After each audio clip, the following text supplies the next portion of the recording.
Mamuka sei, good morning Zimbabwe. I hope kuti kwamuri kwese aiwa kuri kufara sezvo muri vanhu manga muri kuindependence, vamwe hamuna kurara, vamwe marara muri munzira muchibva kuindependence. Hameno kuti kufara kwenyu kunenge kwakamirawo sei. Vamwe vari kufara, vamwe vari kusuva, vamwe vakangozvitarisa havasi kunyatsosununguka nezviri kunzi independent. Aiwa ndezviri kutaurwa muZimbabwe zviri kunzi 44 years yeindependence. Asi 44 years iyi yashoropodzwa nevanhu vakawanda mapoliticians nemazimbabweans nje zvavo mazimbabweans is ordinary. Kwese kumatimani kwenyika yangu achitaura kuti aiwa independence yacho haichazi independence, haizi independent nekuti hapana chakanaka chiri kumbotifadza. So hatingati tine independence ndeyekuti panguva ino tiritori panguva yeunhapwa, tikutoda imwe a new independence ndeyiri kutarisirwa nemazimbabweans. Vari kuti no, pari kufanira kunge pane a second independence or a new independence inofanira kunge iripo, kwete independence iripo iyi ndeyekuti iyi vanhu vari kuti ivo havazi muindependence, havazi independent pachezvavo. Vari kuti nyika yakaomarara, nyika iri kurwadza, haingamboita senyika yakarwirwa nana baba vedu nana mbuya vedu nana mai vedu vakafira nyika ino vachiirwira. Maovetereni ari kuchema ari kuti aiwa haiziriwo nyika yatakarwira, nyika yababa, nyika yavakarwira nevezviri kuitika munyika. Vari kutiwo makorokoto nezvese zveshuwawo zviri kunziwo makorokoto nevakasiyana-siyana. Hatingati munhu wese haasi kuti makorokoto. Saka vanhu vari kuchema vari kuti nyika ine 1 TV station kubva panoita independence, kubva paindependent. Nyika dzakaita independent mumashure medu dzane ma-TV station asvika ma20 kuti munhu uone choice yako yokuti unongoida kuona zvakadai. Asi pamusoro matongerwo eZANU-PF vanotonga vada kuti imi muramba makatarisa panzvimbo 1, ndosaka vari kungoisa TV imwe chete. Vada kuti iwewe uramba wakatarisa panzvimbo 1 uchiteerera zvavanenge vachida kuti iwe uite. So haizi independence kutorarama uri mujere, kutorarama uri munhapwa, ndeyekuti iwo munhu uri kumanikidzwa zvinhu zvaunenge uchiita. Aiwa izvi hazvisi zvinhu zvakanaka zvandiri kuda. Vachamisa vati aiwa hapana independent yakadai, hakuna independent nenzi inoitwa munyika ine mamiriro akaita zvinhu munyika makadai yeZimbabwe, hakuna zvakadaro. Regai mumwe mukuru weopposition party wekusouth Africa aseke ZANU-PF chinzi ZANU-PF haizi party iri mboli popular, ipati yemagandanga ayo anoita zveumhondi, anoba maelections, inozoshandisa masoja nemapurisa kunge anga achirova vanhu kuvamanikidza munhu zvavanenge vasingadi, vachiti zvaiwa izvo zvinotoratidza kuti aiwa mapati akasara. Taona iko kuindependent kwangu kwakazarawo vamwe vanhu vakasiyana-siyana nevatengesi.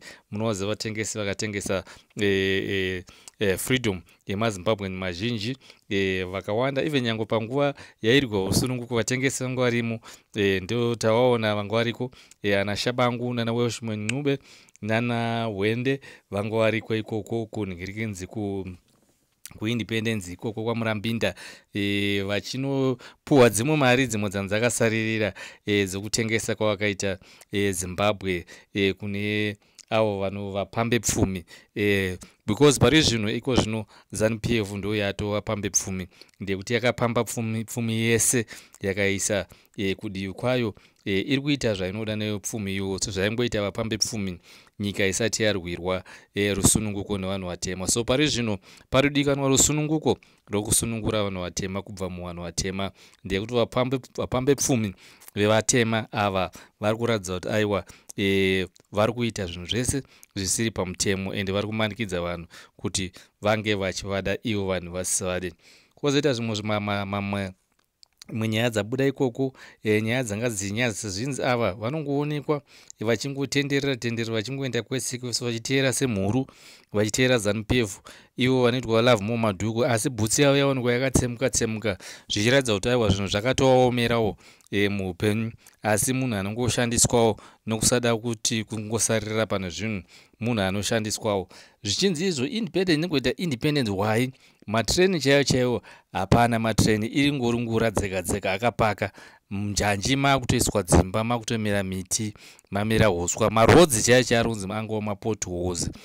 Zvinokubatsire kuti munhu ufare kana kucelebrata independent zvisina kumira. Nyika haina mari yekutenga zigi racho, ratodonha kudhara, harichatombotrustwa nemunhu. Hamuna chikafu, nyika ine nzara, hakuna kana chikafu kwese. Ukatarisa left and right and center, hakuna chikafu. Mabasa chaiwo hapana, mwana wese akangozara emabasa. Saka vanga vachiita kukokorodza vachinwisa vana vechidiki hwahwa kuti vaende kuindependent, vangovasadza mabhazi kuti hande kuindependent. Ndivo vari kukonzera kuti vana vaite zvemadrugs ivava, ndekuti havasi kukwanisa kucreata mabasa ekuti vana vawane kuti vazenge vachizoshanda. Maindastry chaiwo akafa, maindastry mazhinji dzangongura dzega, makutomera miti nehuswa.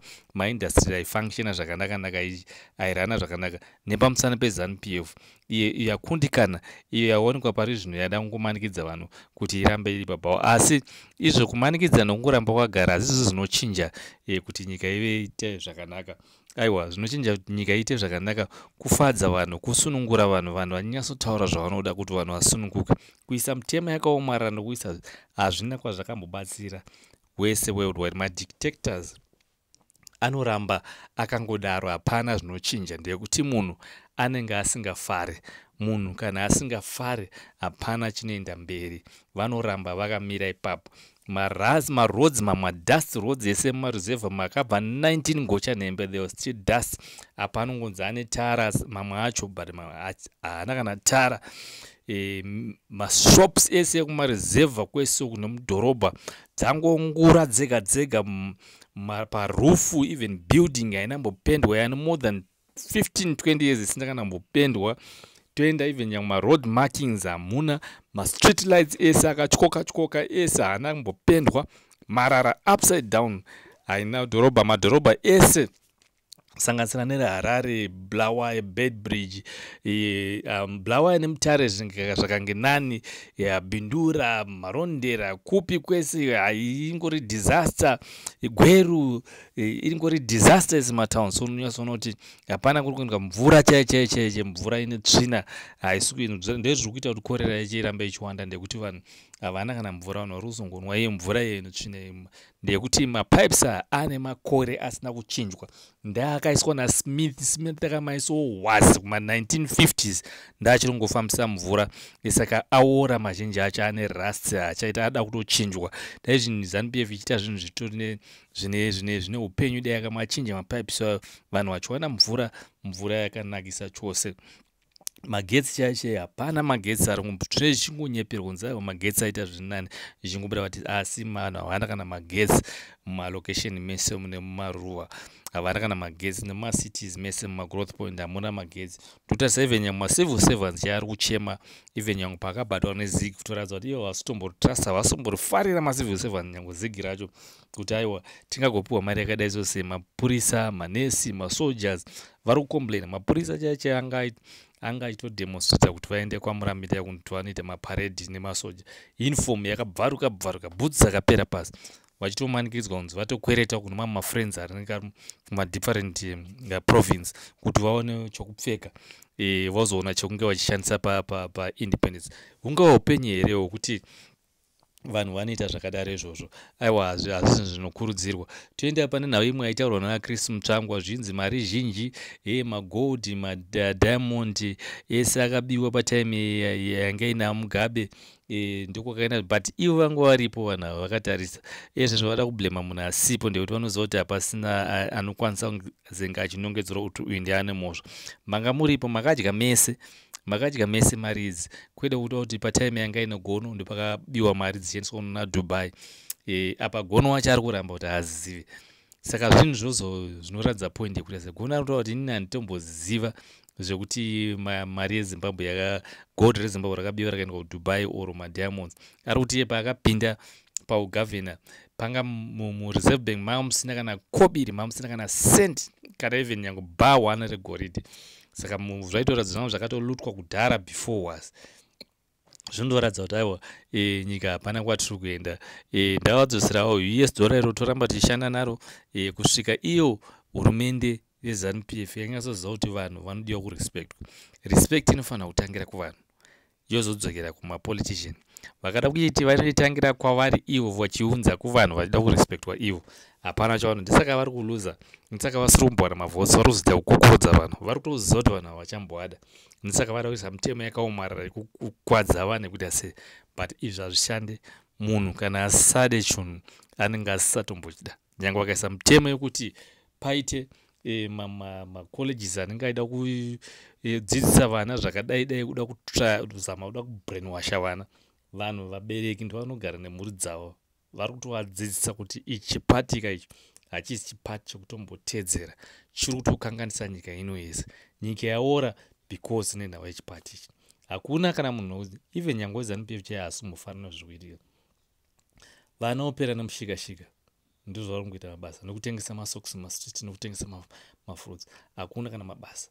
Kasi mabasa here kuti rinenge richingobuda richingotaura kune mabasa kambani yadai so yakainvesta muZimbabwe, paZBC obuda futi vachingoratidza maChina nevarungu kuchinzi kwavhurwa kambani. Vanhu vari kumbonoshanda ikoko ndevapi? Tichiona vana vachingoswera vachingotenderera, vana vopedzisira vapinda madrugs. Aiwa, izvi zvinhu zvatinoshora zvikuru. Aiwa, hapana nyika yakamudai so, hakuna kutungamirira nyika kwakadai so, zvinhu zvatinoshora. Aiwa, ndotenda hangu hama dzangu Zimbabwe nekwese nemasupporters echannel. Ndotenda nevari kusapota nezvakasiyana siyana, vari kuita kuti channel ino ikure, vari kusapota nemari nemaproperties akasiyana siyana kuti channel ino ikure. Ndimi maZimbabweans acho, tokutendai naizvozvo. Tokurudzira vasina kusubscribe munge musubscribe muzari nhasi nekubaya notification bell kuti nge patongobudisa dzimwe nhau ndimoita kutanga kudzinzwa. Totaura kuti pamberi neavo vane mari dzavo vange vachiramba vachibatsira nzvimbo dzakasiyana siyana muZimbabwe, muchiziva kuti gore rino igore renzara. Hurumende dai haizi hurumende yekutrusta nayo. Vane mari dzavanokwanisa kunge vachibatsira vanhu vakasiyana siyana mumatunhu akasiyana siyana, kunyanya mumaruzevha nemo even nyangusanganisira mumadhorobha, vange vachibatsira maorganization ari kunze kwenyika, hama dzedu nevana vari kunze kwenyika vanokwanisa kunge vachibatsira. Munge muchikwanisa kubatsira, or mukwanisa kutobata paemail yedu iyoyo, tinge tichikwanisa kubatsirana vana veZimbabwe maarea akasiyana siyana ane vanhu vasina kunyatsoona gohwo rakanaka.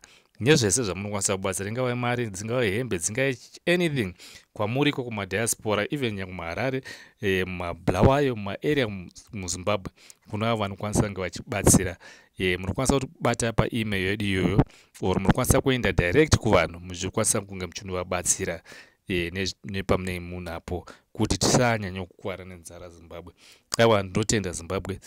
Muwane zuva rakanaka, mufare, mupembere, muchiziva kuti new independence ichauya, the second independence ichauya, ichabvisa vapambe pfumi vechitema kuchiiswa vana veZimbabwe kuti vanyatsorarama zvakasununguka. Ndeyekuti before hondo yedu yakarwirwa kubvisa vapambe pfumi vechichena, iko zvino kune vapambe pfumi vechitema vanoda kuti vabviswe kunge tiine Zimbabwe yakasununguka. Ava ndotenda Zimbabwe. Muwane zuva rakanaka. Thank you.